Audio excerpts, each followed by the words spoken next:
والبشر أضحى لنا بشرى لنا للهدى زال العنا وقد هدى بشرى لنا للهدى زال العنا وفلنا والدهر أنجز وعده والبشر أضحى لنا بشرى لنا المنى زال العنا وفلنا يا نفس طيبي باللقاء يا عين قري أعينا يا نفس طيبي باللقاء يا عين قري أعينا هذا جمال المصطفى أنواره لها لنا بشرى لنا لنا المنى زال العنا وفلنا والدهر أنجز وعده والبشر أضحى لنا بشرى لنا للهدى زال العنا وفلنا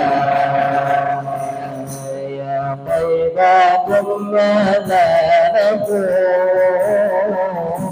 وفيك قد حزنا الرسول يا طيبة ماذا نقول وفيك قد حزنا الرسول وكلنا يرجو الوصول لمحمد نبينا بشرى لنا للهدى زال العنا وفلنا والدهر أنجز وعده والبشر أضحى لنا بشرى لنا للهدى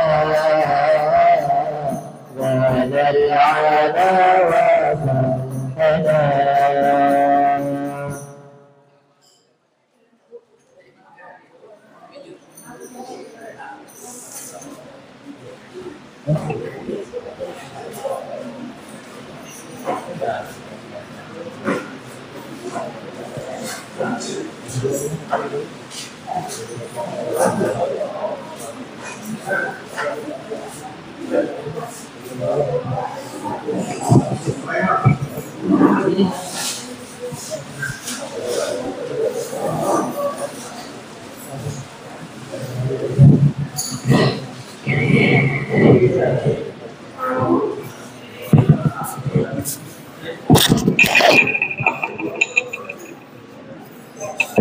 rindunya daku kepadaku di Madinah takkan berubah walau sudah ziarah sekalipun menangis berair mata darah hatikan tetap rindukan Rasulullah Allah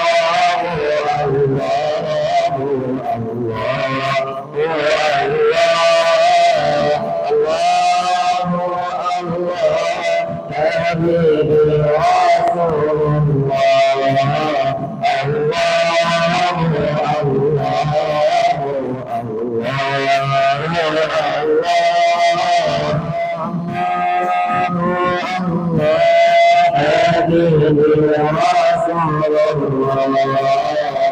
كريم لا هادي إلا نهجيا إنسانا لنا من دار قصينا بإلهام كان الله شفاع محمديا berkat menangis di rawdatul jannah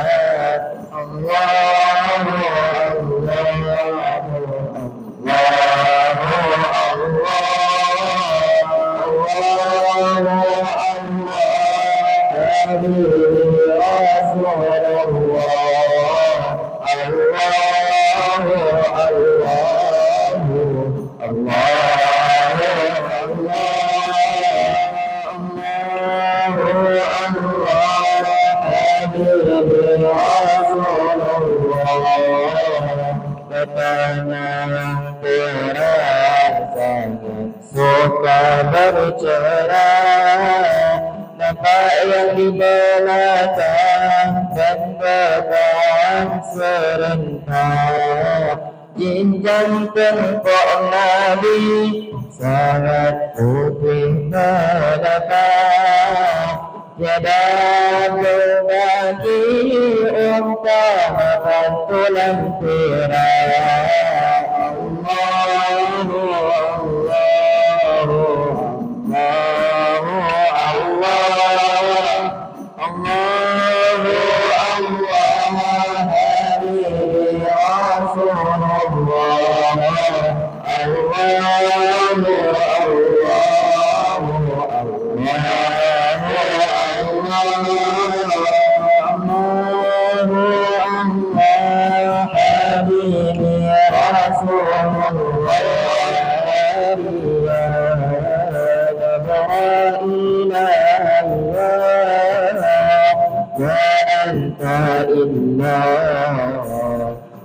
كنز العافية خير البرية نبرائيل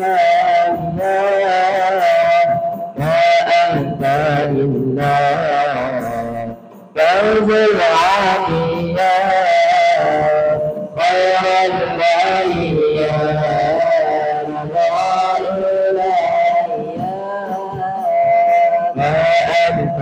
إنا درب العافية خير البرية وإلى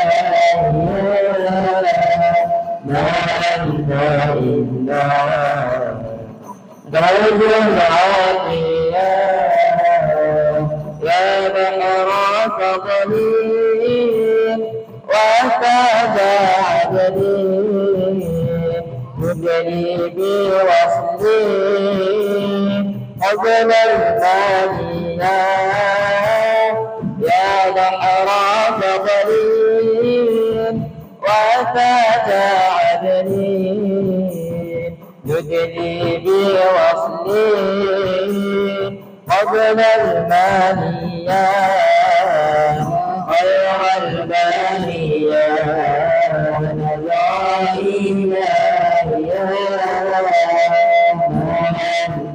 إلا كنز العافية خير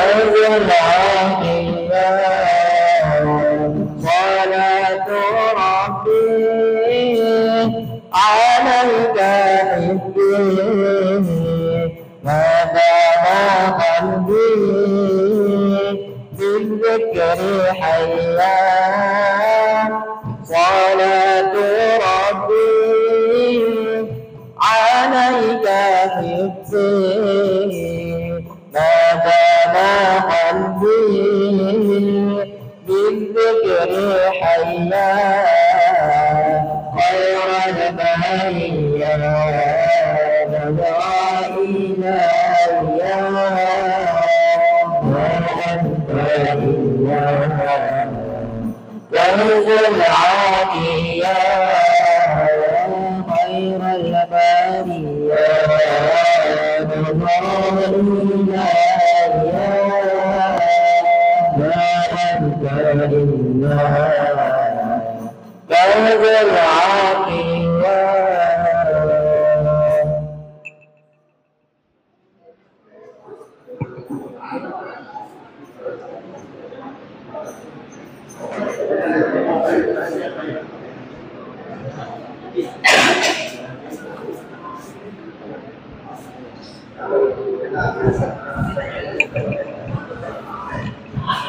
يا أبا الحسنين عليك السلام يا رفيق الرسول وصاحبي الكرام يا أبا الحسنين عليك السلام يا رفيق الرسول وصاحبي الكرام يا رفيق الرسول وصاحبي الكرام يا أبا الحسنين عليك السلام يا رفيق الرسول وصاحبي الكرام يا أبا الحسنين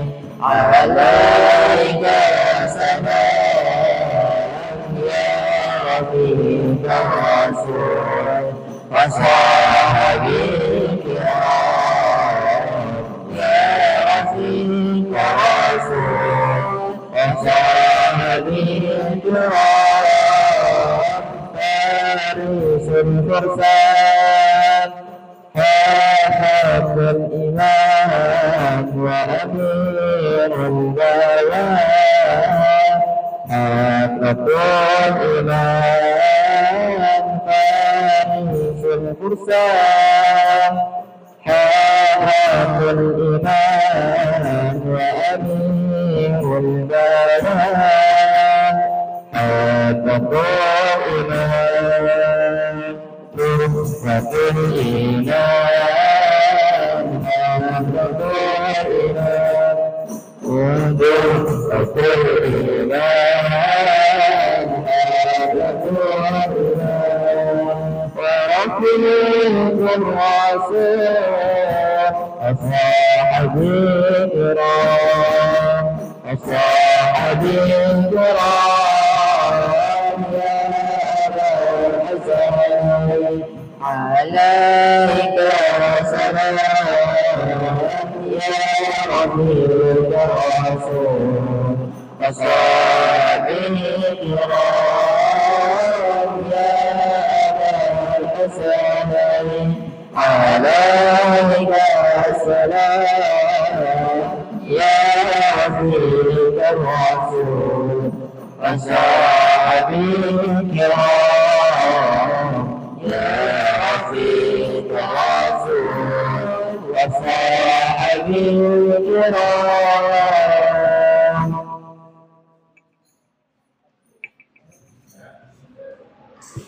اللهم صل وسلم.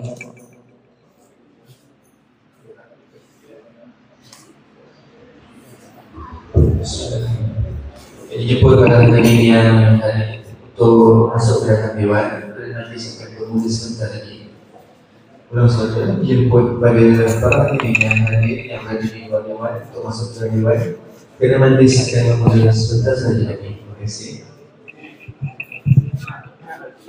Dan pastikan sekali ini telah dapat cabutan betul yang diberikan oleh Jantan Kuasa.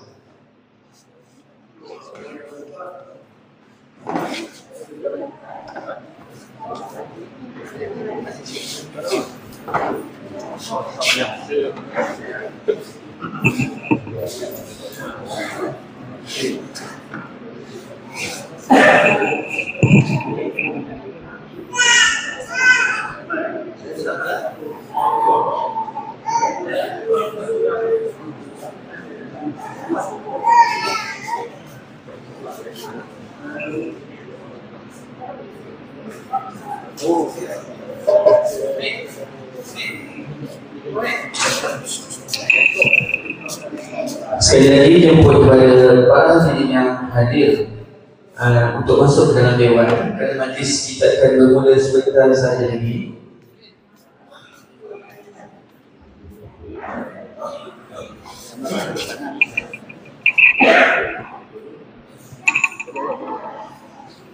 أحبب رسول الله بغضي وإياكم أحج بيت الله وزرنا بمعاكم أحبب رسول الله بغضي وإياكم أحج بيت الله وزر النبي معاكم أحبب رسول الله بدعي وإياكم أحب بيت الله وزر النبي معاكم أحبب رسول الله بدعي وإياكم أحب بيت الله وزر النبي معاكم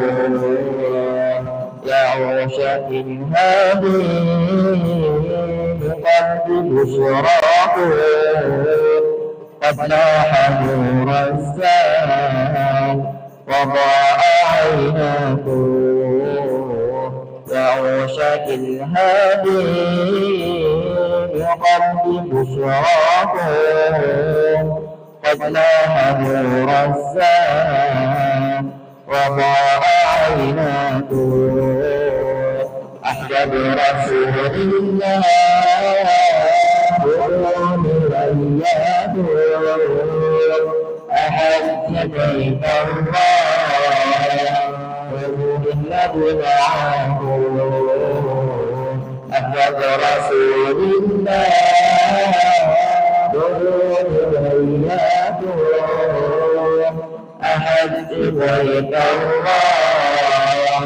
وزر النبي معاكم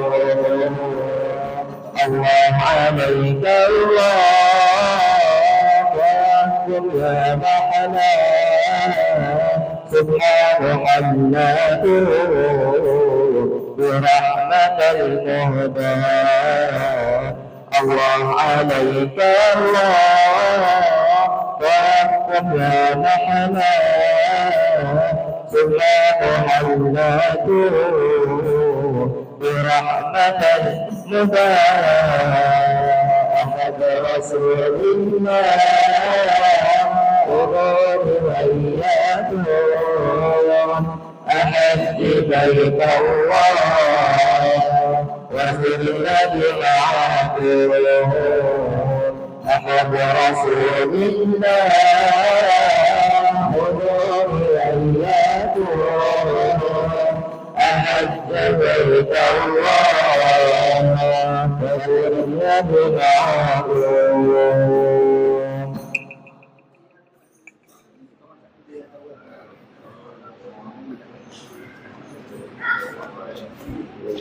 Bismillahirrahmanirrahim. InsyaAllah semua hadirin dan hadirat, marilah kita sama-sama berdiri untuk kita membacakan selawat ke atas junjungan besar kita Nabi Muhammad sallallahu alaihi wasallam.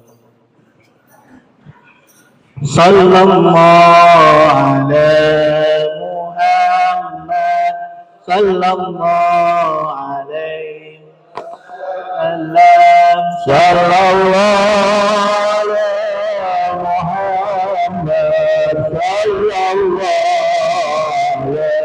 Wassalam ya Nabi, salam alaika ya Rasul, salam alaika ya Habib, salam alaika, salawatullah alaika صلى الله على محمد صلى الله عليه وسلم صلى الله على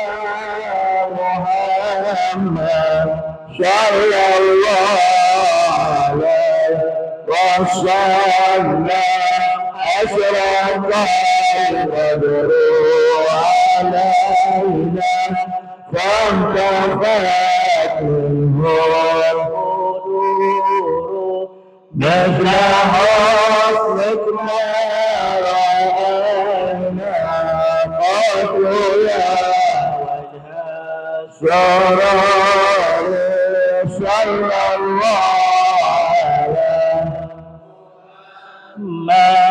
صلى الله عليه وسلم صلى الله على محمد صلى الله عليه وسلم أنت شمس أنت بدر أنت ونار ونور أنت إنسان وغالي أنت مصباح الصبر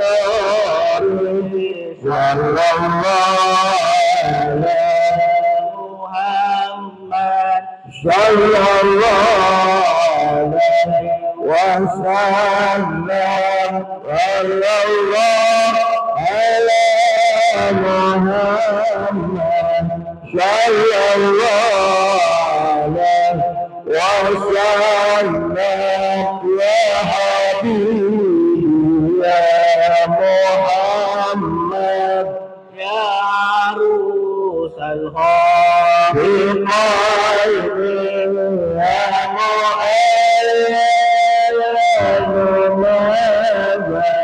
يا إمام الدين عيني صلى الله على محمد صلى الله عليه وسلم صلى الله على محمد صلى الله عليه وسلم عالم سري وأنفع مستجيب دعواتي رب ارحمنا جميعا بجميع صالحاتي صلى الله على محمد صلى الله عليه وسلم صلى الله على محمد صلى الله عليه وسلم وصلاة الله على أحمد هذا كريم شكري أحمد هادي محمد صاحب الوجه منير صلى الله على محمد صلى الله عليه وسلم صلى الله على محمد صلى الله عليه وسلم اللهم صل وسلم عليه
muslimin dan hadirin hadirat yang dirahmati Allah sekalian.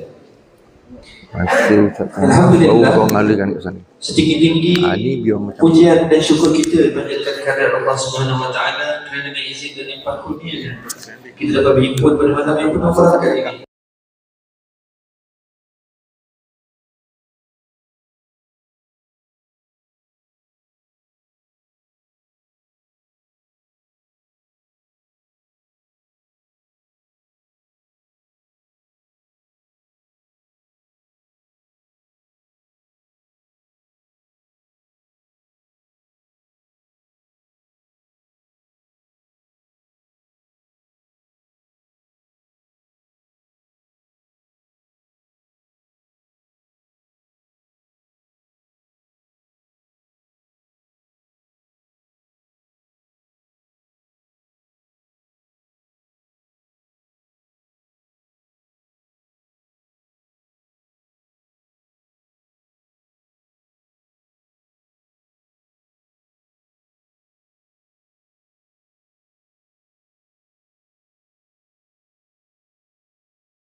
Assalamualaikum warahmatullahi wabarakatuh. Bismillahirrahmanirrahim. Alhamdulillahi rabbil alamin. Nahmaduhu wa nasta'inuhu wa nastaghfiruh. Wa na'udzu billahi min shururi anfusina wa min sayyiati a'malina. May yahdihillahu fala mudilla lahu wa may yudlilhu fala hadiya lahu. Asyhadu an la ilaha illallah wahdahu la syarika lah wa asyhadu anna Muhammadan abduhu wa rasuluh. Subhanaka la ilma lana illa ma 'allamtana innaka antal alimul hakim. Qala rabbi shrah li sadri wa yassir li amri wa hlul 'uqdatam min lisani yafqahu qawli wa la hawla wa la quwwata illa billahil 'aliyyil 'azim. Amma ba'd. Qala Allah Ta'ala fil Qur'anil Karim wa huwa asdaqul qailin.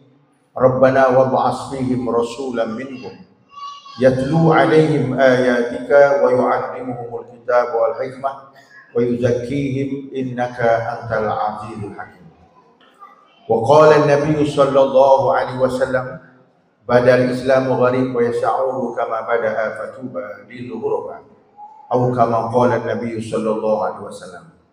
Yang berusaha sahabat pengurusi majlis, yang berbahagia sahabat saya Ustaz Zairul, saudara Ruhaizam, dan juga Ustaz Siddiq, sahabat-sahabat, tuan-tuan, puan-puan, para alim ulama, ustaz-ustaz, tuan-tuan guru, muslimin dan muslimat yang dirahmati Allah. Pertamanya, marilah sama-sama kita merafakkan setinggi-tinggi kesyukuran kita kepada Allah Subhanahu wa taala. Kerana dengan izin daripada Allah pada malam ini kita dapat dipertemukan dalam majlis kita menyambut majlis Maulid Rasul sallallahu alaihi wasallam. Dan moga-moga kehadiran kita ini semuanya diberkati oleh Allah Subhanahu wa taala insya-Allah. Yang keduanya, terlebih dahulu saya mengucap banyak terima kasih kepada pihak penganjur pada malam ini kerana sudi untuk menjemput saya bagi mengisi program Maulid Rasul sallallahu alaihi wasallam pada malam ini. Dengan jemputan itu saya ucapkan banyak terima kasih. Yang ketiganya, terlebih dahulu juga saya mohon ampun dan maaf kepada para hadirin sekalian. Maklumlah saya kali pertama seumur hidup masuk kampung Bukit Tunggal. Baru kali pertama. Jadi bila masuk kampung Bukit Tunggal ni kali pertama, saya tak berapa reti sangat adat orang kampung Bukit Tunggal. Jadi saya bimbang-bimbang, takut tak berapa nak kena. Awal-awal saya minta maaf dulu juga. Takut bahasa tak kena. Tapi oleh kerana saya tahu Bukit Tunggal ni dekat Seramat, kira-kira kita satu daerah. Tak jauh beza lah kalau macam tu. Ya. Tapi terlebih dahulu saya mohon ampun dan maaf. Para hadirin yang dirahmati Allah, saya diberikan masa dalam keadaan sekarang ini, masanya lah 9:43 minit. Jadi untuk cerita tentang perjalanan, perjuangan dan juga dakwah Nabi sallallahu alaihi wasallam selama 23 tahun. Jadi rasa-rasa masa tu nampak macam tak cukup.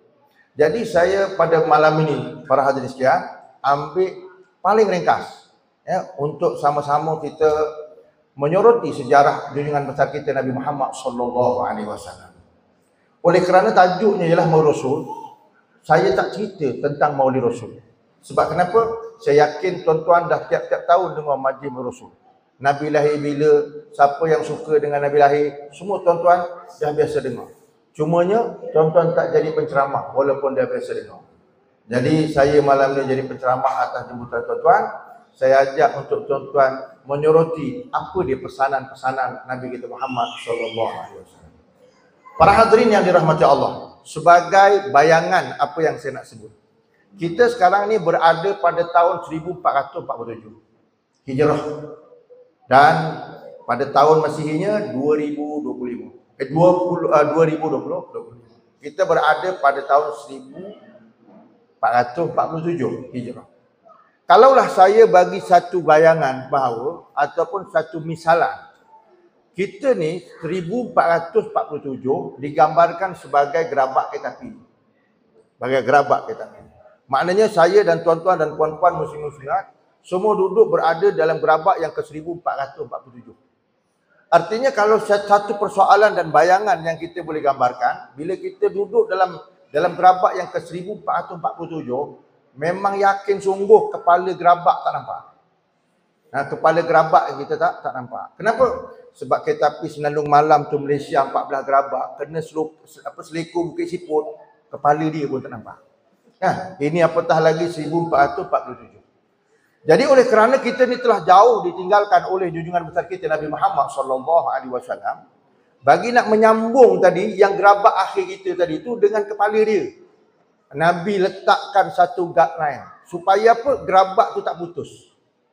Gerabak kita dengan Nabi tu yang terlampau panjang 1000 lebih, supaya gerabak tu tak putus. Maka di sana Nabi memberikan satu pesanan. Taraktu fikum amraini lan tadillu abada ma itamassaktum bihima kitabullah wa sunnatur rasul. Nabi kata, aku tinggalkan selepas pada mati aku dua perkara. Siapa-siapa yang berpegang kepada keduanya, lam tadillu abada, dia tak akan sesat selama-lamanya. Dia tak akan sesat selama-lamanya. Ma in tamassaktum bihima, selama mana dia berpegang kepada keduanya. Apa dia? Kitabullah wa sunnatur rasul. Kitab Al-Quran dan sunnah Nabi SAW.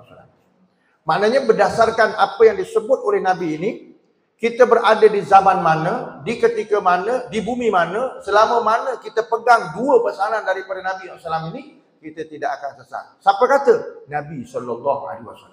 Walaupun satu dunia kata sesat.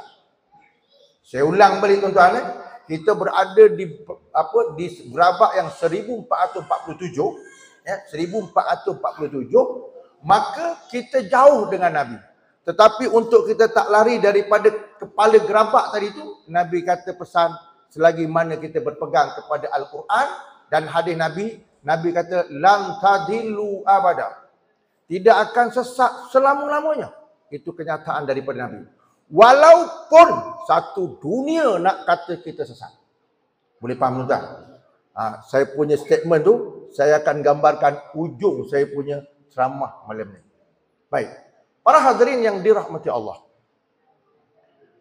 Nabi bawa Islam, tempohnya 13 tahun di Mekah, 10 tahun di Madinah. Nabi bawa Islam, tempohnya 13 tahun di Mekah, 10 tahun di Madinah. Dengan masa 23 tahun, banyak benda perubahan, tetapi saya nak sebut 4 saja malam ini untuk masa yang singkat. 4 daripada banyak-banyak yang disebutkan oleh Nabi kita Muhammad sallallahu alaihi wasallam. Untuk supaya kita buat satu perbandingan, kita berada di zaman mana. Kerana apa tuan-tuan? Saya sebut kenyataan itu. Sebab saya mulakan dengan hadis tadi, bada'al islamu gharib wa sayaudu kama bada'a fatuba lil ghuraba. Islam itu datangnya asing. Dia akan balik semula macam tu. Maka beruntunglah orang yang asing, kata Nabi SAW. Islam itu asal datangnya orang tengok pelik. Islam itu asal datangnya orang tengok pelik. Maka nanti akhir zaman orang tengok sama juga macam tu pelik. Macam mana pelik dia tuan-tuan? Saya contohkan. Ini contoh simple. Zaman Nabi SAW pergi masuk Masjidil Haram, dia semayang, maka datang nama seorang Abu Talib, datang seorang Abu Lahab bawa isi perut unta. Ketika mana Nabi sujud, dia letakkan dekat kepala Nabi SAW. Ni gambaran apa tuan-tuan? Masjidil Haram, tempat semayang, tempat untuk beribadat, tetapi Nabi bersemayang, ada orang kacau. Siapa yang kacau? Abu Lahab kacau. Mana dalilnya? Quran sebut tabat yada abi lahabi wa tab. Quran sebut itu sebagai bukti bahawa sejarah itu pernah berlaku pada zaman Nabi dan dirakamkan dalam Al-Quran supaya kita hari ini boleh baca dan boleh mengkaji dan boleh menjadikan satu contoh dan juga ibrah. Zaman Nabi bawa Islam, nak semayang pun orang kacau. Zaman tuan-tuan sembayang, tuan-tuan orang kacau tak Pak Imam? Saya tengok tadi duduk masjid nampak sedap aja, tak ada orang kacau zaman kita, kan? Tapi ini Islam yang ketiga mana awal Nabi SAW bawa. Kita kena lihat keadaan tu. Kita lihat bahawa Nabi bawa suasananya begitu. Satu. Dua. Yang kedua, Allah Ta'ala turunkan ayat wa anzir ashiratakal aqrabin. wahai Muhammad, kamu berikan satu peringatan kepada saudara mara kamu. Bila turun ayat ni tuan-tuan, saya nak sebutkan, Nabi ajak saudara mara dia pergi berjumpa dekat Bukit Safa. Turun ayat ni, Nabi ajak. Sebab Allah kata berikan peringatan kepada saudara mara kamu. Nabi ajak pergi ke Bukit Safa. Nabi kumpulkan saudara mara dia. Kumpul. Bila kumpul tu, Nabi kata, yang hadir ketika itu Abu Jahal ada. Abu Lahab pun ada. Disebut dalam sirah. Maka Nabi mulakan ceramah. Nabi kata, kata-kata dia terkenal. Tapi saya melayukan senang cerita. Pendek ceritanya. Nabi pun kata, apa pandangan kamu wahai saudara-saudaraku? Kalau aku kata balik Bukit Safa ni ada tentera berkuda. Maka Abu Jahal kata, setengah riwayat kata Abu Lahab kata, sepanjang kami hidup dengan kau, kami tak pernah pun tengok kau berbohong walau sekali. Itu kata siapa? Kata Abu Jahal. Setengah riwayat kata Abu Lahab kata, sepanjang kami hidup bermuamalah dengan kamu, kami tak pernah tengok kamu sekali pun berbohong. Artinya apa? Orang Mekah, orang kafir Mekah tahu Nabi itu betul tak pernah bohong. Maka bila itu kenyataan Abu Jahal, itu kenyataan Abu Lahab, Nabi pun kata, aku adalah Rasul utusan Allah. Aku beritahu pada kamu bahawa kiamat dekat. Aku beritahu kamu bahawa aku bawa Islam. Bila tiga ni Nabi kata, Abu Jahal kata, ya Muhammad, alihada jama'atana. Baik Muhammad, engkau kumpul ni sekadar nak cakap benda ni ya? Itu keadaan Nabi, tuan-tuan. Keadaan Nabi dulu bawa Islam. Bila Nabi cerita pasal Islam, dia kata, alihada jama'atana. Adakah engkau ni kumpulkan kami sekadar ini? Hanya untuk ini? Maknanya apa tuan-tuan? Nabi bawa Islam, saudara mara sendiri taulah. Itu gambaran. Badal Islam gharib wa sayaudu kama bada'a. 13 tahun Nabi berada di Mekah. Allah arahkan pindah. 10 tahun berada di Madinah. Allah turunkan ayat yang akhir. Al-yawma akmaltu lakum dinakum wa atmamtu alaikum ni'mati wa raditu lakumul Islam madinah. Ayat 3 surah Al-Maidah juzuk yang ke-6. Allah kata, aku sempurnakan nikmatku dan aku sempurnakan agamaku dan aku redha Islam sebagai agama. Ayat terakhir turun kepada Nabi SAW memberi satu penegasan daripada Allah, Islam yang dibawa oleh Nabi sempurna. Clear. 23 tahun, 13 tahun di Mekah, 10 tahun di Madinah. Maknanya clear, kenyataan Allah boleh kita lihat dalam Al-Quran. Clear, Islam telah sempurna. Dan Islam telah merubah 4 perkara yang saya nak sebut tuan-tuan. Islam telah berjaya merubah 4 perkara ini. Apa dia? Pertama, sahsiah Muslim. Islam telah merubah pribadi Islam. Itu yang pertama, saya bagi contoh. Siapa dia? Tuan-tuan, dalam sejarah ada satu orang manusia namanya Umar Ibn Khattab. Umar Ibn Khattab. Umar Ibn Khattab ni adalah merupakan sahabat Nabi dan mertua kepada Nabi SAW dan khalifah yang kedua selepas kewafatan Nabi dan kematian Sayyidina Abu Bakar. Tapi tuan-tuan, sebelum masuk Islam, Sayyidina Umar adalah something so. Sayyidina Umar adalah gangster besar yang lawan Nabi SAW. Tetapi dengan izin daripada Allah, apabila dia dengar iponya baca Quran, maka Allah terima. Dia dapat hidayah, dia masuk Islam. Umar yang asal menentang Islam berubah 360 darjah masuk Islam. Dia orang yang ke-40 masuk Islam di rumah Arqam Ibnu Arqam sebagaimana yang disebutkan oleh Dr. Murtadha Sibai dalam kitab Sirah Nabawi Durus wa Ibar. Jadi maknanya apa tuan-tuan? Umar ni asal something yang melawan Nabi, masuk Islam, bertukar 360 darjah. Terkenal dalam sejarah Islam, khalifah nombor 3, mertua Nabi, mertua kepada Nabi dan orang di antara 10 orang yang dijamin masuk syurga. Maknanya apa tuan-tuan? Nabi bawa Islam berjaya mengubah sahsiah manusia. Dengan apa? Dengan Islam. Yang kedua, pada zaman Nabi SAW, Nabi telah merubah masyarakat. Siapa masyarakat yang diubah? Nama masyarakat itu ialah Aus dan Khazraj. Dua puak Arab yang bergaduh selama 200 tahun mengikut dalam riwayat. Aus Khazraj ini bergaduh 200 tahun. Penduduk Madinah. Maka bila datang Islam, Aus dan Khazraj terima Islam, didamaikan oleh Nabi SAW, ditukar nama. Jadi golongan Ansar. Ditukar nama golongan Ansar. Maknanya asal dua puak masyarakat Arab bergaduh 200 tahun. Bukan sekejap, bukan 2 hari tuan-tuan. Bukan 2 bulan, tapi 200 tahun. Masyarakat. Maka bila turun ayat wa'tasimu bihablillahi jami'an wa la tafarraqu, ayat ini turun menceritakan didamaikan dua puak bergaduh Arab ni jadi satu masyarakat Islam. Ya, masyarakat Islam. Masyarakat apa? Masyarakat Madinah dipanggil. Masyarakat Madinah. Bukan masyarakat Madani. Tuan-tuan boleh faham tu ayat tu? Ayat nampak sama tapi berbeza. Tuan-tuan Masyarakat Madinah, saya sebut masyarakat Madinah. Ya. Dia berubah. Itu dipanggil apa? Nabi telah berjaya merubah masyarakat jahiliyah kepada masyarakat Islam.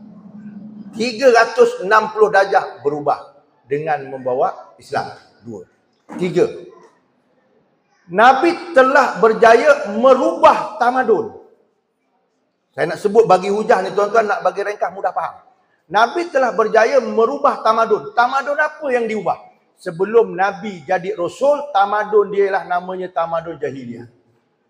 Apa benda yang tak ada? Judi, zina, tenung nasib, yang pokoknya yang jahat-jahat semua ada.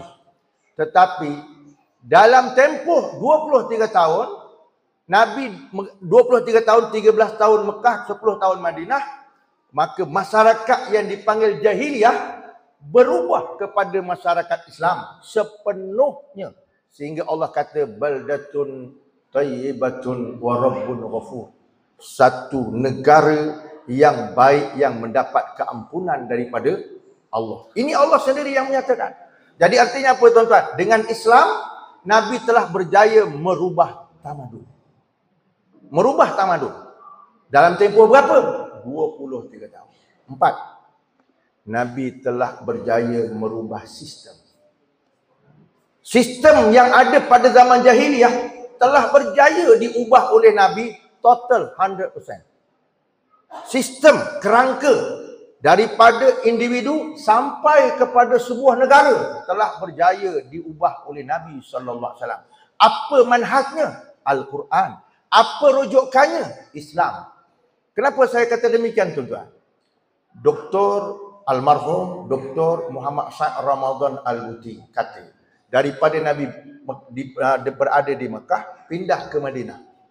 Maka bila Nabi pindah ke Madinah, Nabi dapat 5 benda. Nabi pindah ke Madinah, Nabi dapat 5 benda.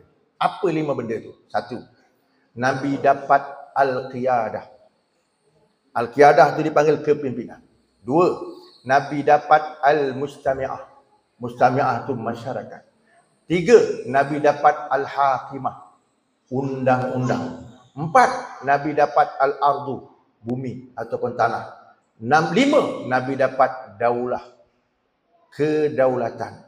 5 benda ni, kenyataan Ibn Khaldun dalam kitab Muqaddimah, dia kata apa? 5 benda ni cukup syarat sebuah negara. Sebuah negara. Bila cukup syarat sebuah negara, Nabi berada di Madinah telah melaksanakan, membentuk sebuah negara Islam. Sistemnya apa? Al-Quran, Islam dalam kerangka sebuah sistem. Dalam kerangka sebuah pentadbiran. Itu Nabi. Saya bagi 4 tadi tuan-tuan. 4. Itulah dia Nabi kita Muhammad SAW. Masyarakat, nama dia apa? Masyarakat Madinah. Bukan masyarakat Madani. Boleh faham tu? Saya sensitif, saya bimbang tuan-tuan sensitif sebut perkataan tu. Kan? Takut sensitif, tapi saya sebut berdasarkan sirah sejarah. Baik. Saya nak buat perbandingan. Artinya masyarakat yang telah bergaduh 200 tahun. Artinya sistem jahiliyah yang telah beratus tahun tertanam di dalam masyarakat. Kemudian keadaan sistem telah berjaya dirubah oleh Nabi berpandukan kepada Islam dan Al-Quran. Tempohnya 23 tahun. Tinggalkan tu. Kita balik kat Malaysia. Simple saya nak sebut. Kita balik kat Malaysia. Tuan-tuan, kita merdeka 68 tahun. Bukan 23 tahun, 68 tahun. Tuan-tuan saksikan apa yang ada di depan mata kita sekarang ini. Kita tadi umat Nabi Muhammad, kita berada pada gerabak yang ke-1447. Jadi kita kena buat satu perbandingan. Bagaimana Nabi telah berjaya merubah suasana Madinah, masyarakat jahiliyah dengan sistem yang telah dibawa oleh Allah Subhanahu Wa Taala dan diakui sendiri oleh Allah Taala. Kita hari ini menjadi umat Nabi Muhammad sallallahu alaihi wasallam. Kita hari ini mengaku sebagai masyarakat Islam. Maka kita lihat 68 tahun mereka, apa yang ada di depan mata kita. Kan? Saya tak payah syarah panjang. Kenapa? Tuan-tuan handset kat tangan. Bukan Quran. Kan? Tuan-tuan handset kat tangan. Jadi kira-kira orang kata update tu orang kata news yang latest punya memang dekat tangan lah tuan-tuan. Kan? Berita semasa dekat tangan. Tapi inilah yang kita kena lihat hari ini. Bagaimana Nabi, susuk tubuhnya yang perlu kita kenali dan cara hidupnya yang perlu kita ikut dan agamanya yang perlu kita jadikan panduan dalam hidup kita. Dia telah berjaya menyatukan masyarakat yang berbilang-bilang kaum. Dia telah berjaya. Penyatuan yang dibawa oleh Nabi. Apa buktinya? Tuan-tuan bacalah dalam sirah masyarakat Madinah yang dibangun oleh Nabi. Yang dibangun oleh Nabi ada lima jenis golongan. 5. Siapa dia? Satu kelompok daripada Madinah, dari Mekah ke Madinah dipanggil Muhajirin. Satu kelompok nunggu dekat Madinah dipanggil Ansar yang asal Aus Khazraj. 3 kelompok ni Banu Qainuqa, Banu Nadir dan Banu Qairuzah. Apa maksud dia? Ni tiga ni semua Yahudi. Semua Yahudi. Artinya ketika Nabi hidup, ketika Nabi membangunkan syariat, masyarakat Madinah itu telah digambarkan dalam Quran sebagai masyarakat yang berbilang-bilang kaum. Itu clear. Masyarakat yang berbilang-bilang kaum. Artinya apa? Tidak boleh menjadi satu alasan kepada kita sebagai umat Nabi Muhammad. Tiba-tiba kita ditakdirkan hidup tidak di tanah Arab, kita takdirkan hidup dekat kampung Bukit Tunggal. Boleh faham tuan-tuan? Kita keluar je ke Bandar Segamat, maka kita jumpa taman-taman yang kat sana ada orang Melayu, ada orang Islam, ada orang India, ada orang Cina dan seumpama dengannya. Kita berada di dalam masyarakat negara yang berbilang-bilang bangsa. Soalan yang kena sebut itu ialah, kalau Nabi sebagai figure, Nabi sebagai contoh, Nabi sebagai ikutan kita, hidup dan mati, persoalan timbul ialah, masyarakat berbilang-bilang bangsa boleh tak jadikan alasan untuk mengenepikan Islam? Boleh atau tidak? Ibu-ibu? Tak boleh. Masyarakat berbilang-bilang bangsa adalah kehendak Allah dalam nak menggambarkan Islam yang dibawa oleh Nabi sallallahu alaihi wasallam. Maknanya bila kita berada dalam masyarakat yang cuba nak menjadikan berbilang-bilang bangsa sebagai alasan, ini adalah teori pemikiran penjajah yang telah meresap dalam pemikiran dalam masyarakat kita.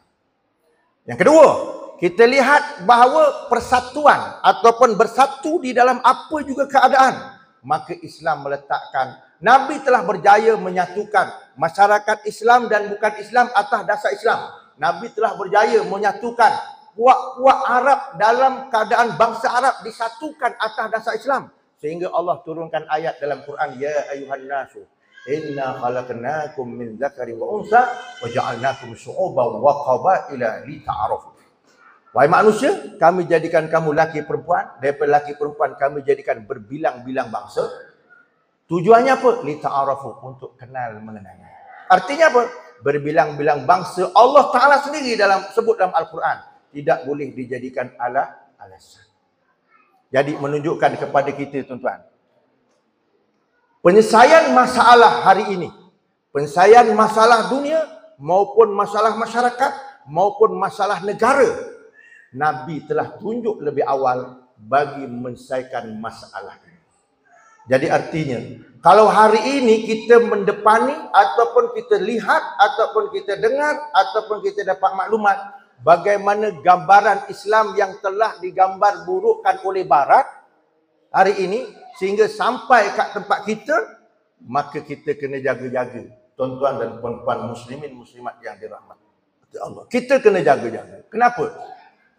Hari ini ada kecenderungan, bukan kecenderungan tuan-tuan, bukan cenderung lagi, dah ada gerakan untuk mengenepikan Islam. Bukan kecenderungan lagi, gerakan untuk mengenepikan Islam. Dan saya contohkan, benda ni dah sampai kat tempat kita. Apa dia? Ni saya kena cerita global sikit. Tuan-tuan kena dengar secara global, jangan secara goblok. Dia 2G yang bertentangan. Tuan-tuan kena faham tu. Global, goblok. Dia tak boleh jumpa tu. Okey. Mana dia contoh dia? Mana dia? Tuan-tuan kan pernah dengar cerita tuan-tuan konsep agama semua sama.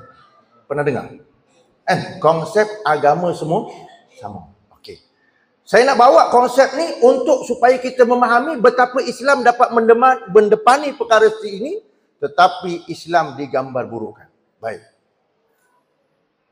Yang bawa benda ni siapa dia? Saya nak tanya orang kampung Bukit Tunggal. Tuan-tuan ni kenal tak dengan Donald Trump? Ibu-ibu pun kenal dengan Donald Trump? Kenal Kenal? Oh, hebat betul orang kampung Bukit Tunggal. Donald Trump kenal. Tu. Donald Trump. Saya nak bawa isu yang kaitkan untuk memahami. Donald Trump. Donald Trump ni, dia pernah menang kali pertama dalam pemilihan presiden Amerika. Kali pertama. Kali kedua kemudian cerita. Kali pertama. Masa kali pertama ni, dia menang kali pertama, dia bawa satu isu di Asia Barat. Isu tu dipanggil dalam bahasa Inggeris Abraham Religion. Abraham Religion. Dalam bahasa Arabnya dipanggil Din Ibrahim. Dalam bahasa Melayunya dipanggil Agama Ibrahim. Kenapa dia bawa? Saya nak bawakan benda ni untuk kita kena lihat sebagai orang Islam. Dia kena yakin dengan Islam dalam keadaan kita hari ini kena gambar burukkan oleh mereka. Apa dia? Kenapa dia bawa nama Nabi Ibrahim dalam program dia? Dia bawa tu ke tanah Arab untuk orang Arab terima. Iaitu Abraham Religion. Ni bukan milah Ibrahim tu yang lain dekat yang kat Johor tu. Tu milah Ibrahim tu satu yang lain. Tapi ini Abraham Religion. Abraham Religion. Din Ibrahim. Yang ianya telah ditolak oleh Setiausaha Persatuan Ulama Dunia. Dia telah ditolak oleh ulama Al-Azhar. Fatwa menolak keadaan tu. Kenapa? Sebab Donald Trump dia kata semua agama sama. Islam pun menuju pada yang satu, Yahudi pun menuju pada yang satu, Nasrani pun menuju pada yang satu. Mana dia nak bawa hujah? Nak bawa hujah dia macam ni tuan-tuan. Dia pegang Nabi Ibrahim tu. Tuan-tuan kena nampak kat situ. Sejarah betul dengan sejarah yang diselewengkan. Nabi Ibrahim ni dia ada 2 isteri. Ya? Ibu-ibu boleh saya cerita macam tu boleh? Boleh Sebab cerita 2 isteri tu takut nanti tak berapa sedap dengar. Tapi kena cerita sebab cerita tu memang macam tu lah cerita dia. Dia tak boleh ubah cerita tu. Nabi Ibrahim tu dia ada 2 isteri. Isteri pertama namanya Sarah, isteri kedua namanya Hajar. Daripada isteri Hajar ni lahirlah Ismail. Daripada Siti Sarah ni lahirlah Nabi Ishak, kemudian Nabi Yaqub. Kan? Daripada Nabi Siti Hajar ni lahir Ismail, daripada Ismail terus jumpa Nabi Muhammad. Daripada Siti Sarah ni lahir Ishak, lahir Yaqub. Lahir Yaqub ni, Nabi Yaqub ada 2 isteri. Isteri pertama anak 10, isteri kedua anak 2. Isteri yang kedua tu anak 2 tu Yusuf dengan Bunyamin. Isteri yang 10 anak ni salah satu daripada anaknya namanya Yahuda. Orang panggil Yahudi lah senang cerita. Yahudi, salah silah ni. Jadi daripada salah silah dia pecah nanti. Jadi Yahudi, jadi Nasrani. Jadi mengikut pandangan siapa dia? Donald Trump. Islam yang daripada Nabi Muhammad kepada atas Nabi Ismail jumpa Nabi Ibrahim. Yahudi daripada Nabi Yaqub jumpa Nabi Ishak, jumpa Nabi Ibrahim. Kemudian Nasrani jumpa pun Nabi Ibrahim. Maka dia kata semua Islam, Yahudi, Nasrani suka. Sebab nabinya sama. Baik.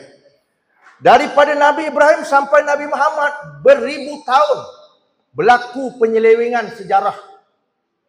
Kenapa berlaku penyelewengan sejarah? Sampai zaman Nabi Muhammad turun satu ayat membetulkan sejarah. Zaman Nabi Muhammad turun satu ayat dalam juzuk yang ketiga surah Ali Imran. Ayat berbunyi, "Ma kana Ibrahimu Yahudiyan wala Nasraniyan walakin kana hanifan muslima wa ma kana minal musyrikin." Apa maksud dia? Allah beritahu pada Nabi Muhammad, Nabi Ibrahim bukan Yahudi, Nabi Ibrahim bukan Nasrani, Nabi Ibrahim bukan musyrik, tapi Nabi Ibrahim adalah orang Islam. Ayat ni turun pada Nabi Muhammad membetulkan sejarah Bani Israel tadi yang telah diselewengkan. Beribu tahun daripada selepas Nabi Ibrahim sampai Nabi Muhammad. Daripada Nabi Muhammad telah meninggal sampai zaman Donald Trump, dia buat kerja balik. Boleh faham ni? Saya sambung balik cerita tu. Sampai Donald Trump, dia ubah balik macam cerita lama. Dia ubah, dia nak bawa konsep semua agama sama. Atau nama yang boleh pernah faham? Normalisasi. Normalisasi. Normalisasi tu makna benda tak normal nak jadikan normal. Jadi yang bawa siapa? Donald Trump. Donald Trump bawa. Jadi mana dia punya praktikalnya? Praktikal dia mana? Tuan-tuan dan puan-puan, tengok Palestin. Apa jadi bumi Palestin? Orang Islam dibunuh, keliling umat Islam dan negara Islam tak mampu untuk membantu. Semua pro dengan Donald Trump. 17 negara dunia Islam sokong Donald Trump. Sebelum cerita 147 negara. Boleh faham ke tuan-tuan ni saya sebut ni? Malam ni cerita isu dua negara. Maulidur Rasul. Minta maaf, malam ni cerita Maulidur Rasul. Tapi nak faham sejarah Nabi tu, dia kena bawa macam tu. Supaya nampak. Maknanya, 1447 sekarang ini, kita telah didedahkan dengan satu cerita dongeng atau satu cerita salah yang dibawa oleh Barat. Untuk menggambarkan apa? Semua agama sama. Saya nak sebut itu Donald Trump cakap. Tapi sampai kat Malaysia. Sampai dekat Malaysia. Macam mana? Tuan-tuan pernah dengar tak satu video? Orang Melayu pergi kuil dekat Perak. Betul? Lepas tu keluar dekat TikTok. Keluar. Dia kata semua Hindu dengan Islam ni macam ada persamaan. Tak gitu? Tuan-tuan yang dirahmati Allah. Kita kena cerdik. Nabi dah pesan lama dah. 1447 tahun lama. Quran telah turun kepada Nabi. Jelas membetulkan cerita sejak Nabi Ibrahim sampai Nabi Muhammad. Hari ini berlaku lagi. Dan kita lihat Barat cuba nak menggambar burukkan Islam. Kita tengok. Kan? Itu menggambarkan. Artinya, kita sekarang ini berada dalam suasana Islam digambar buruk. Jadi tuan-tuan dan puan-puan, kesan daripada malam ini punya program kita menyambut Rasul, Nabi kata, "Ala inna ruhal Islam dairatun faduru ma'al Islam. Ala innal kitab was sultan sayf tariqan faduru ma'al kitab." Riwayat Al-Hakim dalam kitab Al-Mustadraknya mengatakan apa? Ketahuilah, kitaran Islam itu akan sentiasa berputar. Pesan Nabi. Islam ni dia kata akan berputar. Bila berputar bayangannya ialah macam roda bulat. Berputar. Artinya kejap ke atas, kejap kat bawah, kejap kat tepi, kan? Itu berputar. Kata Nabi, faduru mahal Islam.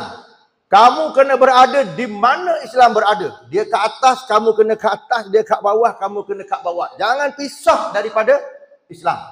Kenapa?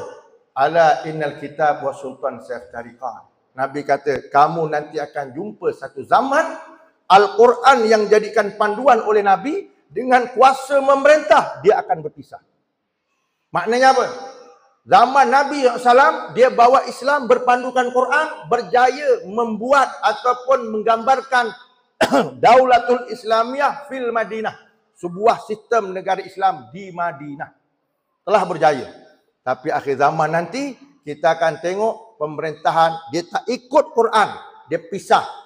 Kuasa merintah lain, Quran duduk tempat lain. Ini Nabi kata apa? Faduru ma'al kitab. Kalau kamu duduk ataupun jumpa masa itu, kamu kena berjalan di mana kitab Al-Quran ada. Jangan lari daripada kitab Al-Quran. Maknanya, kita nak settle masalah yang ada hari ini, tuan-tuan dan puan-puan muslimin muslimat. Macam mana cara dia? Macam mana cara dia? Cara tak lain tak bukan, dia kena balik kepada Al-Quran. Dia kena balik kepada Islam. Dia tak boleh cari jalan lain. Dia kena balik kepada Al-Quran dan dia kena balik kepada Islam. Mana gambaran dia? Saya bagi bukti real. Mana gambarannya? Gambarannya begini. Pertama, Quran kata inna nahnu nazzalna dzikra wa inna lahu lahafizun. Kami turunkan Al-Quran, kami akan jaga Quran itu. Saya nak tanya tuan-tuan, daripada zaman 1447 tahun dulu Nabi diturunkan Quran sampai sekarang, tuan-tuan tengok Quran berubah tak berubah? Tak berubah, artinya dijaga keasliannya oleh Allah. Quran berada di dada dan juga akal dan juga pemikiran orang-orang Islam satu dunia. Dia tak terkecuali Al-Quran. Membuktikan apa? Itu Allah jaga Islam. Dua, saya nak tanya tuan-tuan. Tuan-tuan pernah dengar dekat berita semasa, sebab saya kata berita tu sebab tuan-tuan suka main handset. Kan? Jadi biasa tengok. Kan? Walaupun tengah masak kat dapur, dia tengah sempat tengok handset lagi. Tak gitu ibu-ibu. Kan? Pak Imam pun sama juga kan? Lepas-lepas mayang, sempat lagi tengok handset. Contoh lah tu, contoh saja. Kan zaman update kan, zaman hari ni. Orang kata zaman contemporary. Kan? Jadi masing-masing selalu update. Yang tak update tu Quran kat diri dia tak update. Tapi handset dia update hari-hari. Tak gitu ibu. Memang update tu. Samalah kampung Bukit Tunggal ni.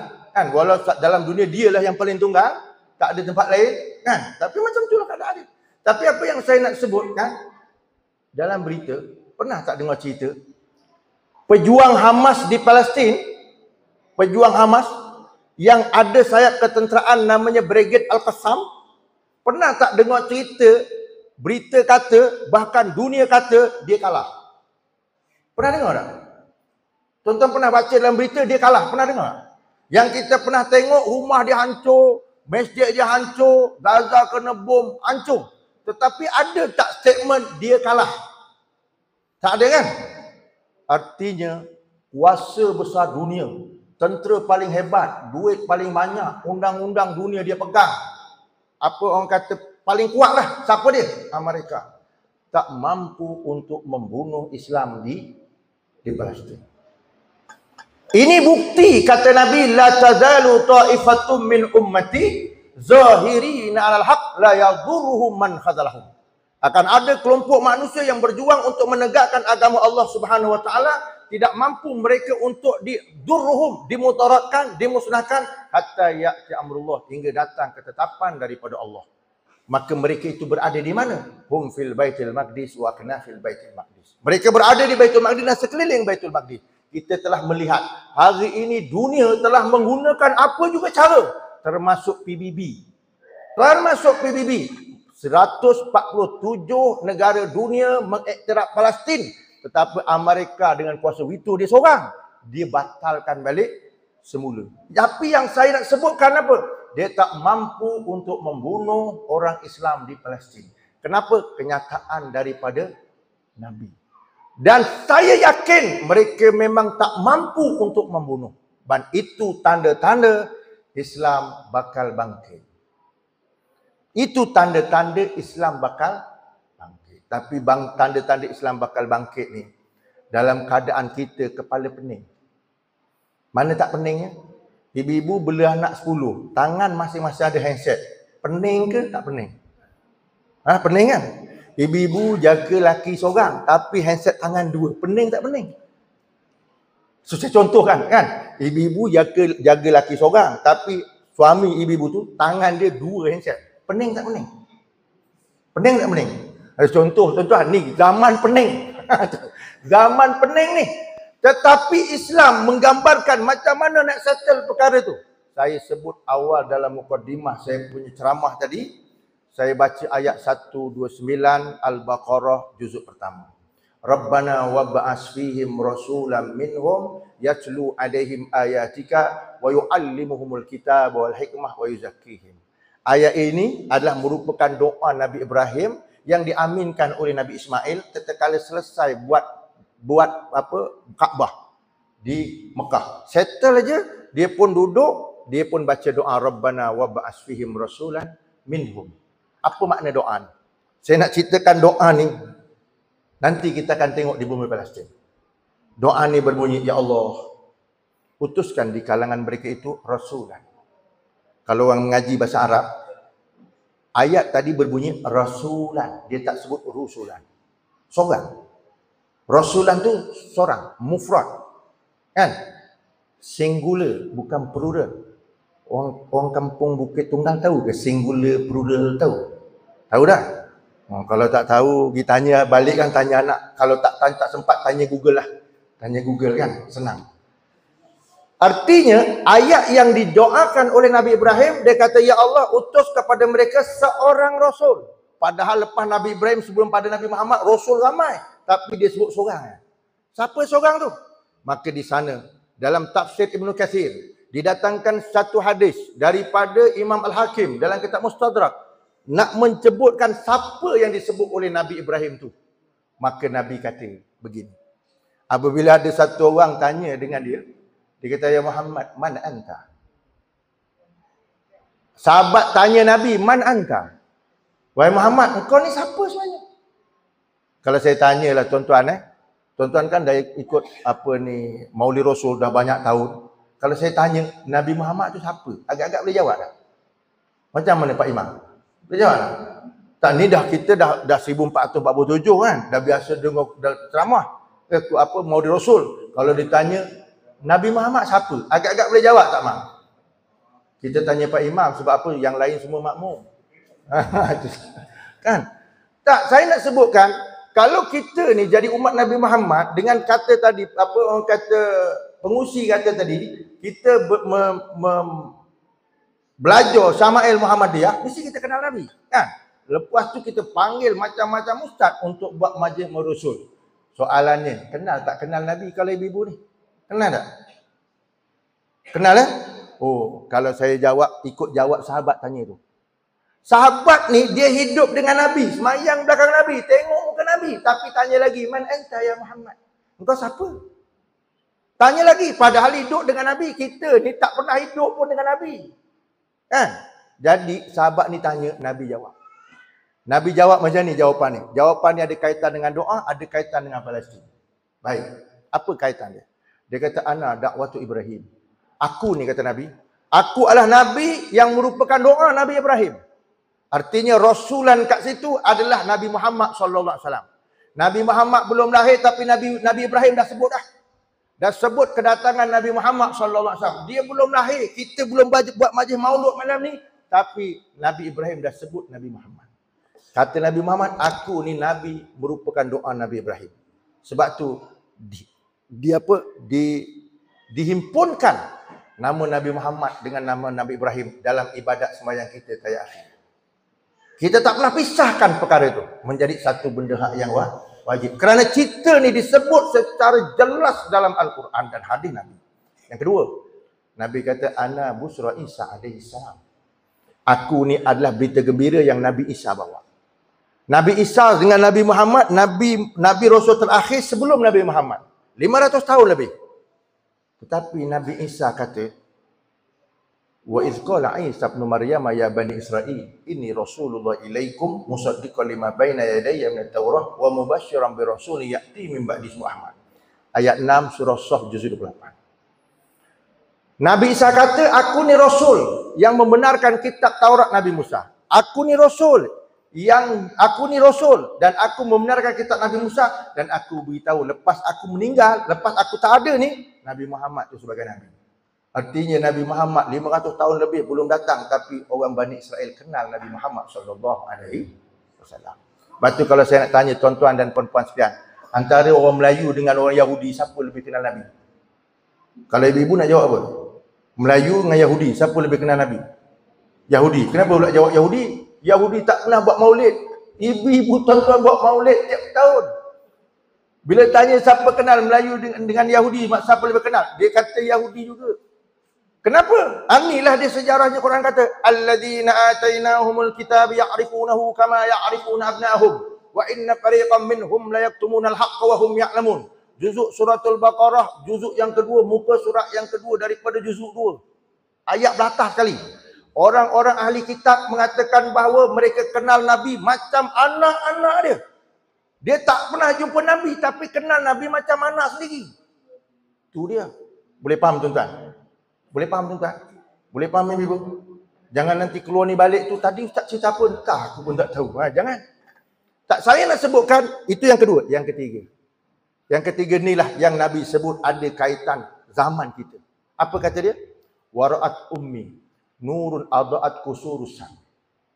Ibu aku ketika melahirkan aku, dia melihat cahaya keluar, dan cahaya ini aku lihat ketika melahirkan dalam mimpiku. Cahaya yang menyinari negeri Syam. Cahaya yang menyinari negeri Syam.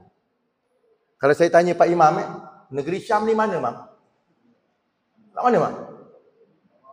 Kat mana negeri Syam? Kalau peta dunia buka tak jumpa di Syam. Kan? Ibu-ibu, negeri Syam kat mana? Apa dia? Dekat mana, Kak? Iraq. Iraq negeri Syam. Itulah memang jenis, ingat Saddam Hussein saja. Tuan-tuan, bumi Syam adalah merupakan bumi yang asalnya satu negara tetapi dipecah 4. Iaitu bumi Syam mewakili bumi Palestin, Jordan, Lebanon dan Syria. Sekarang ni, itu adalah bumi Syam. Kenapa bumi Syam? Mana dalil bumi Syam? Baca surah Al-Quraisy. Li'ila fi Quraisy, ila fi rihlata syita'i was-saif. Nabi musim panas dia pergi ke Yaman, musim sejuk dia pergi ke Syria. Pergi ke Syam. Kau terbalik saya punya ayat tuan-tuan. Kan? Itu ayat surah Quraisy cerita pasal bumi Yaman dengan bumi Syam. Baik.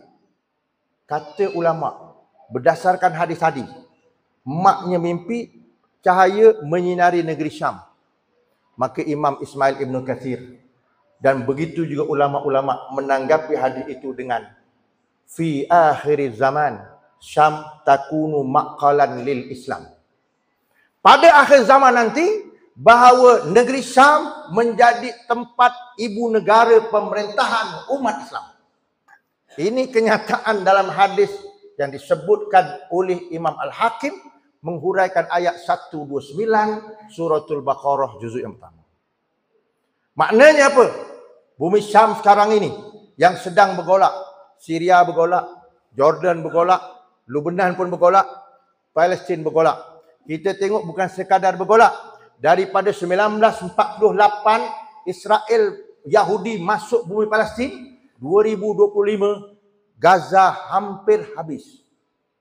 Seolah-olah peta dunia tu macam dah tak ada bumi Palestin. Tetapi kita yakin dengan kenyataan Nabi. Kita yakin dengan ayat 129 Allah sebut dalam suratul Baqarah. Kita yakin kenyataan Nabi Muhammad. Kita juga mengetahui apa yang dinyatakan oleh para ulama. Akhir zaman, bumi itu akan jadi bumi milik umat Islam. Soalan saya, tuan-tuan agak-agak tengok dalam cerita berita, tengok TikTok, tengok YouTube, agak-agak boleh tak boleh bangkit semula? Boleh tak boleh, tuan-tuan? Boleh tak boleh? Keyakinan secara kita malam ni adalah meyakini Nabi. Meyakini statement Nabi. Dan apa yang berlaku depan mata kita. Dan apa yang telah berlaku itu terbukti hari ini. 149 negara mengiktiraf Palestin. 149 termasuk 4 kuasa wito dunia mengiktiraf Palestin. Walaupun Palestin hancur, tuan-tuan. Ya? Artinya pada akhir zaman kita akan melalui satu lagi fasa yang disebutkan oleh junjungan besar kita Nabi Muhammad, la taqumus sa'ah hatta yuqatilal muslimun al-yahud. Tidak akan berlaku kiamat hinggalah orang Islam memerangi dan membunuh orang Yahudi. Kita akan saksikan perkara itu. Zaman dia ialah zaman kita. Saya sebut zaman dia zaman kita. Soalan saya timbulkan. Sepanjang awal saya mulakan ceramah sampai saat ni, saya sebut ayat Quran, saya sebut hadis Nabi, saya sebut sirah Nabi, saya sebut kupasan ulama. Semua itu adalah Islam. Semua itu adalah Islam. Statement Islam. Maknanya apa tuan-tuan? Nak settle masalah dunia hari ini, dia kena balik kepada Islam. Tidak boleh bawa agenda yang lain. Tak selesai. Kenapa? Keyakinan kita pada kenyataan Nabi Muhammad SAW.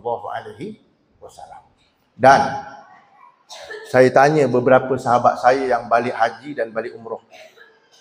Baru ni anak murid saya balik umrah bulan 9. Saya tanya cuaca sekarang kat sana macam mana? Dia jawab cuacanya Ustaz 40 hingga 50 darjah panas. Dan sebulan 2 ni dia akan menghala ke musim sejuk. Bulan 2. Sebulan 2 ni. Dan kita akan lihat tahun depan dah ada juga bukan ramalan, kajian bahawa haji pada tahun depan musim sejuk. Haji tahun depan musim sejuk. Kemudian haji musim sejuk ni kita dah pernah tengok Arab tu turun salji. Zaman kita ni. Maka Nabi pernah sebut, apabila kamu dengar Al-Mahdi di bai'ah di Multazam, maka kamu kena turun sama-sama walaupun terpaksa merangkak di atas salji. Itu dalam hadis. Tahun depan salji, tahun depan haji musim sejuk. Kita kena tengok. Kemudian gerbangnya Syria berperang hari ini. Itu gerbang untuk kita faham. Jadi artinya jauh ke dekat dengan sejarah kita ni? Jauh ke dekat? Tetapi tuan-tuan, Islam nak bangkit. Terkorban ribuan sahabat kita di Palestin. Islam nak bangkit, terkorban banyak. Maknanya, Islam nak bangkit, tetap bangkit janji Allah dan Rasul. Tetapi dia memerlukan pengorbanan. Boleh faham tuan-tuan? Dia memerlukan pengorbanan. Kalau kita tak boleh buat pengorbanan untuk Islam, maka kita kena baca pengorbanan dengan separuh saja. Tak boleh baca penuh. Apa jadi? Pengorbanan kalau baca separuh jadi apa tuan-tuan? Pengor saja tuan-tuan. Dia kalau tak ada pengorbanan dia jadi pengor saja. Tuan-tuan tahu ke kampung Bukit Tunggal ni pengor ni, tahu ke? Tahu tak pengor? Tahu. Oh, ada orang Jawa juga sini. Tuan-tuan, kalau tak ada pengorbanan dia jadi pengor. Minta maaf ceritalah, saya bawa cerita dengan kedekasan kisah. Kenapa? Sebab kita dengar maulid, kita dengar ceramah bukan nak cari pahala banyak, tetapi nak membina keyakinan yang disebut oleh Nabi kita Muhammad SAW. Sebab Nabi membina keyakinan, Nabi telah berjaya membina masyarakat dan umat melalui Islam, walaupun masyarakat asalnya jahiliah. Dan kita lihat bahawa orang-orang yang ditarbiyah oleh golongan Hamas, iaitu Brigade Al-Qassam, mereka dalam keadaan serba kekurangan, tetapi mereka yang begitu canggih tidak mampu untuk membunuh dan mematikan dia punya perjuangan. Ini adalah janji daripada Nabi. Ini hanya boleh dilihat apabila kita tengok Al-Quran, kita tengok hadis Nabi, kita menyusuri sejarah Nabi, maka kita akan dapat lihat. Tetapi kalau pagi, petang, siang, malam pegang handset, TikTok, WhatsApp dan YouTube, pening pada tuan-tuan. Itu yang saya kata pening tu. Kan? Boleh faham ibu-ibu? Balik jangan buat-buat pening. Saya dah cerita clear dah ni tuan-tuan. Inilah sejarah yang saya nak bawa pada malam ini, bahawa kita adalah umat Nabi Muhammad SAW. Maka kitalah yang memegang tanggungjawab itu. Kitalah yang memegang. Jangan ada soalan ataupun alasan kata, Ustaz macam mana Ustaz? Kita macam ni punya ramai. Nak bawa Islam macam mana? Saya nak beritahu tuan-tuan dan ibu-ibu, Nabi bawa Islam bukan dia mula dengan 1 juta. Dia tak mula dengan 1 bilion, tetapi dia mula dengan dia seorang. Lepas tu isteri dia, lepas tu anak dia, lepas tu saudara mara dia. Kesan daripada mula dengan seorang, 2-3 orang, Islam sampai kat kampung Bukit Tunggal. Artinya kita kena berusaha untuk memastikan Islam itu terdaulat. Itu mesti. Kenapa? Jaminan daripada Nabi kita Muhammad sallallahu alaihi wasallam. Jam 10.34. Saya bercakap ni macam dah lebih kan? Dah lebih ni. Betul. Kenapa lebih? Sebab saya ni guru, cikgu. Saya ni pernah berkursus teknik pendidikan. Saya pernah berkursus dekat Pantai Morit. Saya punya doktor profesor bagi kursus. Apa dia punya resolusi? Dia kata, ustaz-ustaz ni kalau mengajar anak murid, tengok kategori anak murid. Anak murid tu budak-budak ke, remaja ke, orang tua. Kita pun tanya kenapa? Ada beza nak ngadap dia. Ada beza. Kenapa? Kalau anak-anak kita mengadap, kita mengadap memang dia punya otak ni memang segar je. Budak-budak kerja main aja, otak tak fokus. Ngajar dia, yang pening bukan budak-budak, penceramah dia pening. Kena budak muda, tingkat budak muda. Budak muda ni, dia bukan tak boleh dengar, dia boleh dengar tapi otaknya bercabang. Orang muda, otak bercabang. Aku nak kahwin ke tak otak bercabang. Kita ceramah kat dia, otak dia tu pergi ke lain. Itu orang muda. Kena orang tua, ni profesor saya kata. Kena pula orang tua. Orang tua ni dia kata apa? 35 ke atas tu dah kira tua dah. Kalau ikut Islam 40. Tapi dia cerita 35 ke atas. Maka dia kata begini. Orang tua ni, dia memang fokus. Dia tak main-main. Tetapi dia tak boleh tahan lama. Itu tak tahan lama. Dan kajian profesor, orang yang jenis tua 30 ke atas, dia hanya boleh dengar fokus maklumat 45 minit sahaja. Lebih ke mama jawab dia. 45 minit lah. Dia tak boleh lebih. Kalau lebih ni, memang zon ke mama. Saya bercakap tadi 9.45, sekarang dah 10.36. Berapa minit dah tuan-tuan? Lebih 45, betul tak? Tuan-tuan dan puan-puan sedang berada di zon ke mama sekarang. Jadi saya tak boleh cerita betul-betul. Kenapa? Sebab ke mama. Yang pegang anak, dia dah tengok anak dia, bukan tengok ustaz dah tu. Kan? Yang pegang handset, dia dah tengok handset, ustaz dah ke mana dia. Jadi tuan-tuan, yang saya nak sebut panjang-panjang ni bukan tak boleh. Kan? Saya ni kalau bercakap, tuan-tuan bagilah mic 3 jam, saya boleh bercakap. Kan? Itu biasa. Tapi saya ni biasa, orang bercakap ni tuan-tuan, macam orang niaga. Orang niaga. Dia kalau bawa dia punya trailer niaga tu, walau satu trailer, tapi sampai majlis bandaran, dia bagi tapak kecil. Barang tak boleh turun semua. Sikit aja dengan tapak yang ada. Boleh faham tuan-tuan? Jadi kerana saya dapat tapak kecil malam ni, mungkin tapak tu ada tahun depan. Tahun ni saya dapat tapak kecil tu, jadi saya boleh turun barang tu kecil je lah, sikit aja, tak boleh banyak-banyak. Kan? Barang banyak saya bawa tu, tapi tapaknya kecil. Jadi saya ikutlah majlis bandaran punya syarat. Kan? Nak turun barang tu. Boleh ibu? Okey, saya rasa nak berhenti takat tu, cuma saya nak tutup. Saya nak tutup ni dengan satu kenyataan Nabi SAW. Oleh kerana kita ni berada di fasa yang terakhir, berdasarkan hadis Huzaifah Al-Yamani, riwayat dalam Imam Muslim, Kitabul Iman, dia sebut, kita ni berada di fasa yang terakhir. Tuan-tuan dan saya berada di fasa terakhir. Tapi ada fasa awal. Jadi kalau nak cerita fasa awal, tuan-tuan kena sambung permit tu sampai pukul 12. Boleh saya sambung. Tapi sebab tadi majlis bandaran bagi kecil je, saya pun bagi ringkas. Kita berada di fasa terakhir. Macam-macam benda yang berlaku depan mata kita. Cuma Nabi kata, dalam keadaan mana sekalipun, jangan tinggalkan 3 tempat. 3 tempat ni jangan tinggal. 3 tempat ni semua disebut dalam hadis. 3 tempat ni pastikan jangan tinggal. Tuan-tuan jangan tinggal, ibu-ibu jangan tinggal. Apa dia? Pertama, jangan tinggal masjid. Sibuk mana pun, masjid jangan tinggal. Itu nombor 1. Masjid jangan tinggal. Ibu-ibu yang tak kaki masjid, suruh suami pergi masjid. Walaupun dia tak kaki masjid, suruh laki pergi masjid. Bang. Pak Bilal dah pergi. Walaupun dia tak pergi, pastikan suami pergi. Kenapa? Nabi kata akhir zaman masyadium amirah wa hiya kharabun minal huda. Akhir zaman masjid banyak, masjid besar tapi tak ada orang dalam. Jadi maknanya clue daripada Nabi, jangan tinggal masjid. Nak selamat jangan tinggal. Sibuk mana sekalipun, masjid jangan lupa. Kerjalah.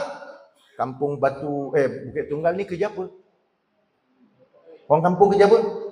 Noreh. Campurlah, noreh sawit. Tak kira lah, nak noreh lah, nak nyawit lah. Tapi masjid jangan tak pergi. Jangan asyik pergi kebun pagi, petang, siang, malam. Masjid tak pernah singgah. Boleh faham? Satu, akhir zaman ni, masjid jangan tinggal. Dua, majlis ilmu jangan tinggal. Sibuk mana pun sempatkan belajar. Ustaz, saya dah habis tak kira belum mati, kena belajar. Kenapa? Nabi kata ya'ti 'alan nasi zamanun yafiruna minal ulama' wal fuqaha. Nanti akan datang satu zaman ke dalam umat aku, orang lari daripada ulama. Maknanya apa? Ulama cakap orang tak ada. Artinya majlis ilmu tak ada orang. Ustaz datang tapi nak cakap dengan siapa? Dinding. Orang tak ada. Akhir zaman tu kenyataan daripada Nabi. Majlis ilmu jangan. Sebulan setengah dulu. Dekat Malaysia ni, sebulan setengah dulu. Cuba cari maklumat yang saya sebut. Maklumat yang disebut dalam media, orang Malaysia 70% tak sempat mengaji. 70% media kata tak sempat mengaji. Maksud mengaji tak sempat belajar, tak sempat pergi kuliah. Kenapa? Sibuk dengan kehidupan.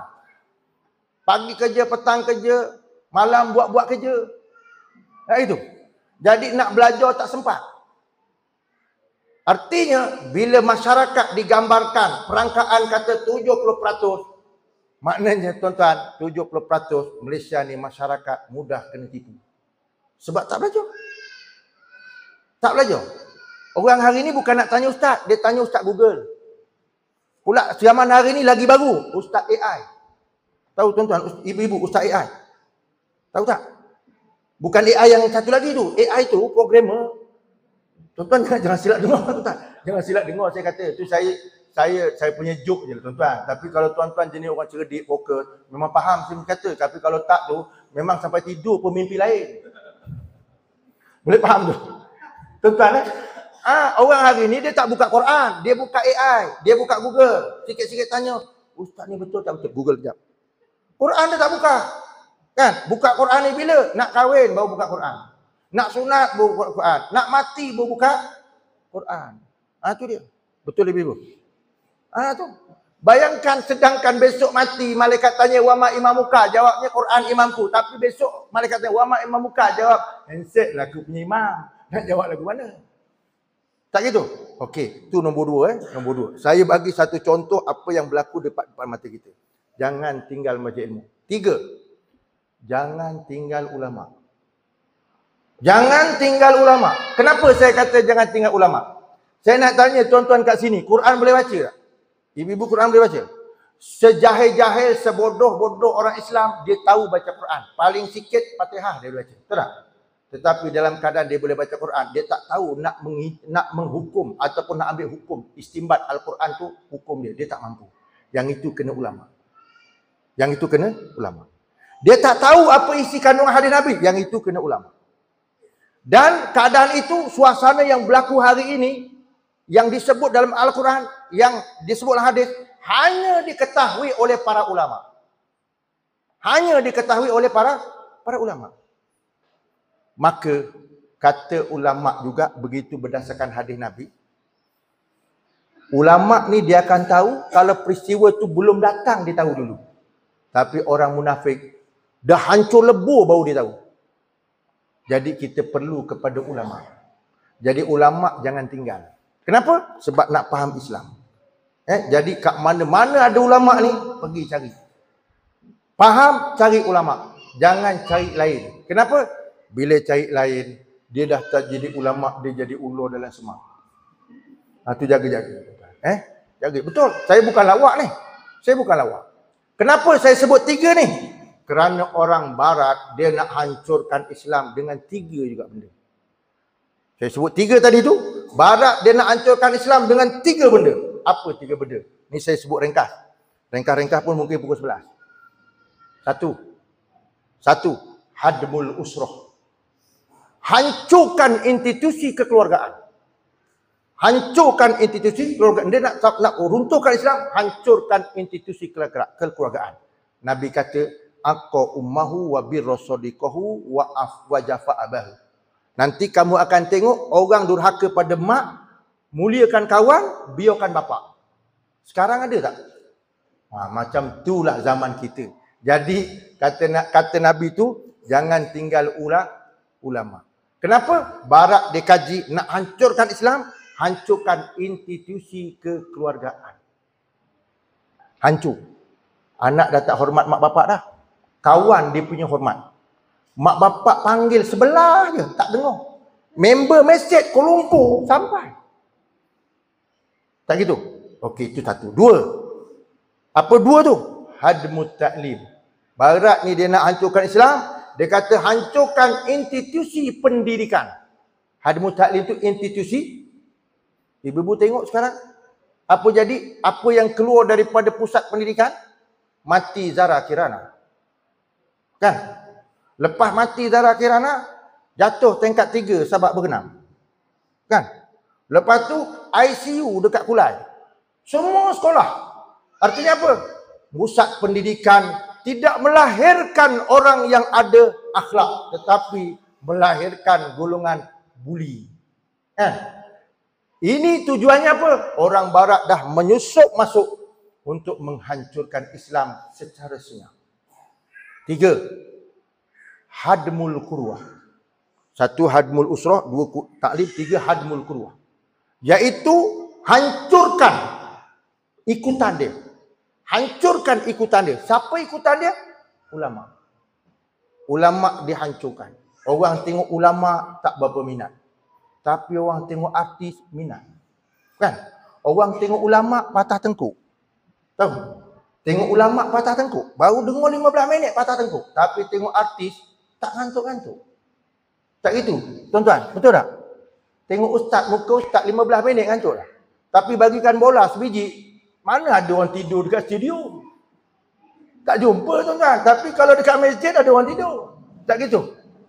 Untung hari ni tak kat masjid. Kalau hari ni kat masjid ceramah, tak tahulah yang menyandor, yang tidur, yang melengkor. Tak tahulah tuan-tuan. Tapi inilah realiti yang kita hadapi pada hari ini. Jadi saya rasa cukuplah kadar tu. Saya nak sebut lagi banyak. Tetapi saya tengok muka tuan-tuan dia berkilat-kilat dah. Berkilat-kilat tu tuan-tuan. Bukan kerana lu, tetapi dah berpeluh dah daripada tadi tuan-tuan. Kan? Saya tadi ingat saya masuk sini tuan-tuan, saya punya gambaran kepala otak ni lah tuan-tuan. Saya biasanya pergi kuliah masjid, kuliah surau. Kuliah masjid, kuliah surau pejabat. Setiap masuk masjid, setiap masuk surau pejabat, semua ada aircon. Kan? Tiba-tiba saya masuk kampung ni aircon tak ada. Kan? Bila aircon tak ada, yang ada kipas. Saya pula yang berpeluh. Jadi sebelum saya mandi tu saya berhenti dulu lah tuan-tuan. Jadi sekadar itulah tuan-tuan malam ni yang mampu saya kongsikan. Pada malam ni, ampun dan maaf kalau ada ketajuran kata. Yang penting, benda yang benar kita ambil. Nabi sebagai contoh, Islam sebagai jalan, Al-Quran sebagai panduan. Tidak ada pilihan kedua. Tidak ada pilihan kedua. Maka kita akan selamat dunia akhirat. Sekadar itu aku qauli hadza wa astaghfirullah li wa lakum. Bismillahirrahmanirrahim. Alhamdulillahirabbil alamin. Wassalatu wassalamu ala asyrafil anbiya'i wal mursalin. Wa ala alihi wa sahbihi ajma'in. Allahumma jam'ana hadza jam'an marhumah. Wa tafarraqna min ba'di tafarruqan ma'sumah. Wa la taj'al fina wa la min ma'na syaqiyan wa la madudan wa la mahuman. Bi rahmatika ya arhamar rahimin. Allahumma amnun alaina bi safa'il ma'rifah. Wa hab lana tasihal muamalah fima bainana wa bainaka ala sunnah. Warzuqna sidqa tawakkul alayka wa husna dhanni bik. Wa amnun alaina bi kulli ma yuqarribuna ilaik makrunan du'a fid darain. Amin ya rabbal alamin. Rabbana atina fid dunya hasanah wa fil akhirati hasanah wa qina azabannar. Walhamdulillahirabbil alamin. Taqabbalallahu minkum. Tuan-tuan, sebelum saya tinggalkan mic ni, ada satu permintaan saya. Saya datang sebagai mudir madrasah tahfiz Al-Quran. Mana-mana saya pergi, saya bawa tabung tutup hijau belakang. Jadi memohon derma daripada tuan-tuan. Kalau tuan-tuan boleh bagi, kalau tak sikit dia banyak. Kan? Dia punya ayat tu. Kalau tak sikit dia banyak. Kalau tak duit, cincin, anting-anting, gelang pun boleh. Kan tak ada masalah. Kan? Jadi tuan-tuan, itu tabung akhirat. Nabi kata, ma naqasa malun min sadaqah. Harta yang disedekahkan tidak pernah kurang. Harta sekarang tak pernah kurang. Jadi oleh kerana tuan-tuan ni memang harta tak pernah kurang, kaya-kaya belaka, tong derma di belakang, dipersilakan menderma tuan-tuan. Duit tak ada tak apa, cincin ada, gelang ada, boleh letak. Kan? Sebab kenapa? Teorinya mudah. Orang yang ada cincin, orang yang ada gelang, orang yang ada antanting, kan? Kalau mati, nak mandi, mesti tukang mandi akan buka. Betul tak? Jadi sebelum tukang mandi buka, buka sekarang. Lebih senang. Wallahu alam. Assalamualaikum warahmatullahi wabarakatuh.